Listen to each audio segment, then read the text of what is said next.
They thought she was weak. They thought she was alone. They thought the bruises on her arms and the tired look in her eyes meant she was easy.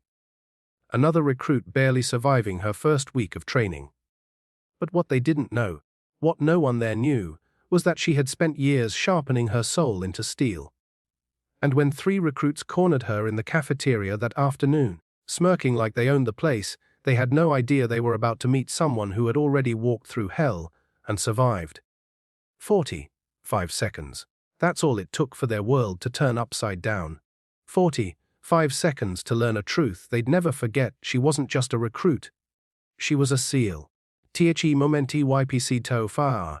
It had been a long week of training, the kind that grinds down the strongest minds and snaps the weakest in half. The air at base felt heavy with exhaustion, and even the instructors could sense the tension rising between the recruits.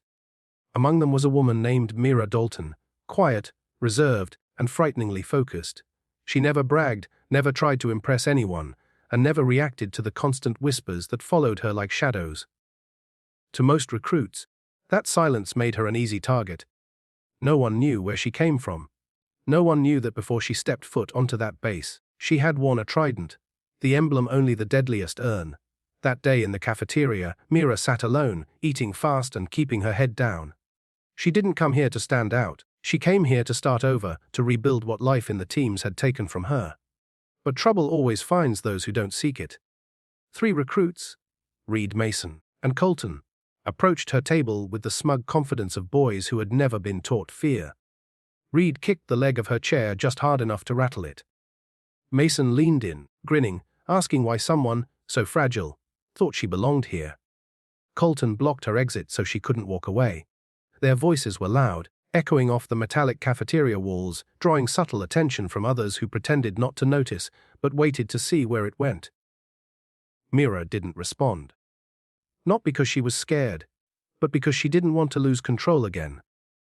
She had promised herself she wouldn't break, wouldn't slip back into the instinct that the teams had drilled into her bones neutralize the threat. But when Reed grabbed her tray and slammed it onto the floor, food splattering at her boots, something inside her snapped, not anger, not pride, but a simple realization walking away wasn't going to stop them. Some people only understand consequences, and she had been trained to deliver them with precision. As she stood, Mason reached for her arm, planning to shove her back into her chair, but the moment his fingers touched her sleeve, her eyes changed. Cold, focused, lethal. Before anyone could blink, she twisted out of his grip, stepping forward with a calmness that froze Mason mid-laugh. The whole cafeteria went silent. For a heartbeat, the world shrank into that small square of floor, the smell of metal trays and overcooked food thick around them. And that's when Reed smirked again, stepping closer, saying one sentence he would regret for the rest of his life. "Relax, sweetheart, you're not going to do anything." He never finished the sneer, because Mira's hand shot up, grabbing his wrist, twisting it with surgical precision. Reed's knees buckled as the pain struck. Mason lunged, Colton cursed, chairs scraped, trays dropped. And in that instant, the storm finally broke. Far ty fv sequines thagdevd. The first 5 seconds were confusion. No one understood what they were seeing. Mason tried to swing at her blindly, but Mira ducked, swept his legs, and he hit the floor before he realized she'd moved. Reed tried to regain balance, but she pivoted behind him and locked his arm until he collapsed. Colton rushed toward her, fueled by adrenaline and panic. He was the biggest of the 3, broad-shouldered and confident that brute strength would overpower her. But Mira stepped aside just as he lunged, hooking her foot behind his ankle and sending him flying into a metal table. His body crashed against it with a hollow clang that echoed through the hall. Now 10 seconds had passed. Reed tried to get up, gasping and holding his wrist. Mason crawled backward, terrified. Colton groaned, stunned, unsure of how a single person had dismantled them faster than they could even blink. But Mira didn't attack. She didn't move forward. She simply stood in the center of them, breathing slowly, eyes scanning for any sign that they would make another mistake. And that scared them more than anything she had done physically. By 20 seconds, the entire cafeteria watched in stunned silence. A few recruits whispered, some stared with jaws hanging open. They weren't watching a fight. They were watching someone operate at a level they'd never seen before.